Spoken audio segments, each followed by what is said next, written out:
Hey everyone, it is Friday, so that means it is time for another MTG Top 10. Today, I'm continuing my ongoing series of color-by-color Top 10 lists for budget staples and Commander. So far, I've already done white, and the other three colors are still to come on some Fridays in the near future. This week, though, we look at black. By staples, I mean cards that should be included in most decks with black in them, and most especially in mono-black decks, especially if you are building on a budget. On each of these lists of budget EDH Commander staples, all the cards in question are under $2 both online and in paper, and most of them are actually worth quite a bit less and thus even more easily attainable. You'll see the exact prices for the items as we discuss them. They're all from MTG Goldfish. So let's go ahead and get started with number 10. At number 10, we have Diabolic Tutor. Tutors are great in any format with larger than normal singleton decks, because they can fetch you whatever it is you need. It's much harder to draw what you need just by drawing cards in a format like Commander. So obviously cards like Vampiric Tutor and Demonic Tutor are very good, and in fact better than Diabolic Tutor. But Diabolic Tutor comes at a fraction of the price of the others and does the same thing, but it does do it for a little bit more mana. Also, the art on this version of the Tutor reminds me of Ramsay Bolton from Game of Thrones, which is really creepy. But I think it's a good card in general to have in any Commander deck, especially if you cannot afford to get the more expensive tutors. Being able to search whatever silver bullet you need, whether it's a removal spell, board sweeper, creature to win the game, is amazing. So always run Diabolic Tutor if you can't afford better ones. So let's move on to number 9, and this is where we have Life's Finale. Board sweepers are always a good thing to have in EDH, but Black's best one, Damnation, costs a lot of money, and even cards like Languish aren't exactly cheap either. Life's Finale is the cheapest board sweeper effect you can find, money-wise, not mana cost-wise, obviously, and it also has a tiny bit of upside, letting you get the two best creatures out of your opponent's library and put them in their graveyard. It also has kind of a fun political side to it, which is sometimes nice in EDH.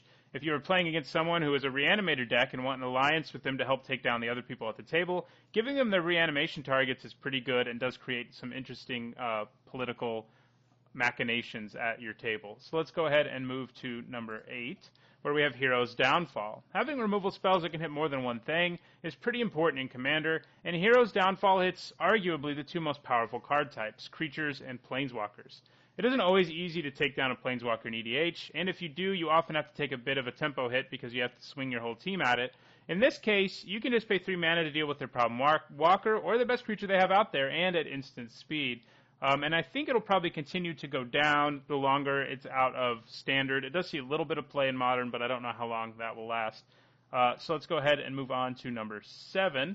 Speaking of removal spells, this next one is seriously underplayed in EDH. If you've played a lot of Commander, you've been in plenty of huge board states where you wish you could just kill several of your opponent's creatures with just one card without killing your own, and Hex lets you do that. It shines especially in multiplayer EDH, but it is even good in most one-on-one games. It is worth noting that the card has to have the 6 targets to destroy, so if your opponents only control 5 creatures, you will have to destroy one of your own. But chances are, especially in multiplayer, finding 6 targets for this card won't be very difficult, and you can always, or usually at least, avoid hitting your own creatures. At number 6, we have the kind of card that can grind you out a win in a tight game, Phyrexian Reclamation. This enchantment offers a powerful effect fairly cheaply, both monetarily and mana-wise, allowing you to return creatures that have died from your graveyard to your hand at instant speed for the low cost of 2 mana and 2 life. Getting back creatures your opponent spent a lot of resources on killing or even just traded with, or that have good enter the battlefield abilities, will eventually just win you the game. And the fact that you can return multiple a turn in the late game when you have 14, 15 mana out there makes it even scarier. Let's move on to number 5, and this is where we have Graveborn Muse. Black is pretty good at drawing cards. Unfortunately, a lot of the best repeatable sources of card advantage, like Phyrexian Arena, are a bit costly. Graveborn Muse is much cheaper, as you can see, and it provides the same effect along with a decent 3/3 body, but for 1 more mana than the Arena. This does mean it is easier to kill than the Arena, but it also has sort of a small upside of drawing you even more cards if you have more zombies in play. Graveborn Muse is a good Phyrexian Arena replacement in most black decks, and in a deck with some zombies in it, it has a bit of upside and can actually get to be quite good, although you can also potentially kill yourself because you don't have the choice. So running this in a deck that's actually like all zombies is actually a little bit dangerous unless you have a sacrifice outlet like Nantuko Husk or something like that. And granted, zombies do have a lot of ways of sacrificing creatures, so she's worth running as long as you have those. On to number 4, and here we have Ashes to Ashes. This list has shown that black is pretty good at destroying creatures, even on a budget, and our number 5 card, Ashes to Ashes, continues that trend. Ashes to Ashes gives you a nice 2-for-1 that can even kill indestructible creatures, since it exiles the targets. While it does have a bit of a downside of losing 5 life, that downside is much less of a big deal in EDH, where you start with 40 life, so the card is mostly just upside. It can't kill artifact creatures, but unless you're playing a deck focusing on artifacts, you probably won't encounter too much of that. At number 3, we have Praetor's Grasp. Any effect that lets you steal an opponent's card from their library is powerful in Commander because the power level of spells is incredibly high.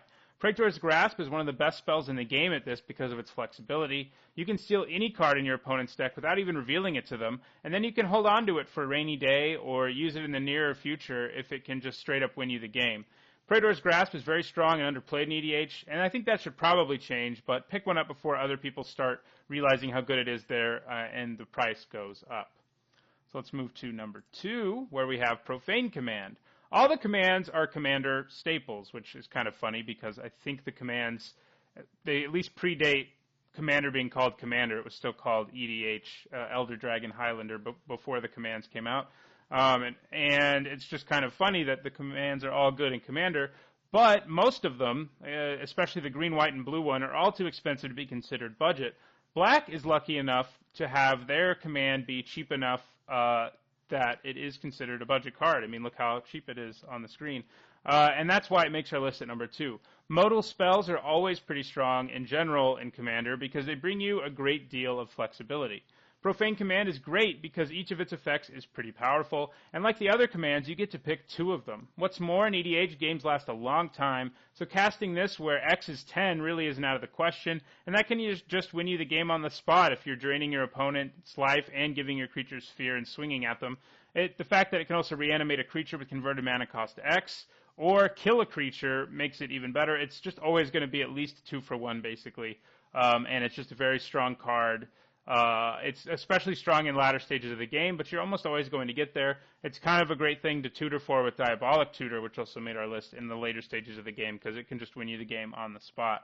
But it does not quite make it to number 1. At number 1, we have Decree of Pain. In a way, Decree of Pain is also a modal spell, like the command, since you can use it to give -2/-2 to everything and draw a card if you pay less mana. And with more mana, you can nuke the whole board and draw tons of cards. As I already said, board sweepers are great, but I think Decree of Pain is one of the best in EDH. This is because Decree of Pain makes up for you losing some of your own creatures because you get to draw cards for their death, but you also get to draw cards because of the death of your opponent's creatures. This can sometimes be something nuts, like a 20-for-1, because basically you're negating your own creatures' deaths by drawing cards. The fact that it doesn't let creatures regenerate is just gravy, because there are some popular commanders that do regenerate and popular creatures in general that regenerate. People like to play asceticism as well. And Decree of Pain should be basically in any EDH deck with black in it that can support the double black cost, because it's the kind of card that basically can win you the game, not necessarily on the spot, but the advantage you gain from it will probably win you the game. That does it for this week's MTG Top 10. If you want to make sure you catch all of my future Top 10s as well as my other content, including more Commander-related Top 10s in the near future, don't forget to click the subscribe button below. If you enjoyed the video, don't forget to like it. And if you have some suggestions for this list, some other cards that should be on it you think, post them in the comments. Thanks for watching.